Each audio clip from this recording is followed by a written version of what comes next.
நம்ம எதெல்லாம் மிகவும் கஷ்டம், ரொம்ப பெரிய காரியம் அப்படின்னு நினைக்கிறோமோ அந்த காரியம் கூட ஆண்டவருடைய பார்வையில் அவருக்கு மிகவும் லேசான சிறிய காரியம்தான். அப்படி இருக்கும் பொழுது ஆண்டவருடைய பார்வைக்கு பெரிய காரியம்னா எப்படி இருக்கும்? நம்மளால் யோசித்து பார்க்க முடியுதா?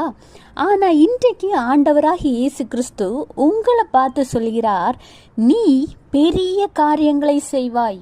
ஆமாங்க, உங்களை பார்த்து தான் கர்த்தர் சொல்கிறாரு, நீங்கள் பெரிய காரியங்களை செய்ய போகிறீங்களாம்.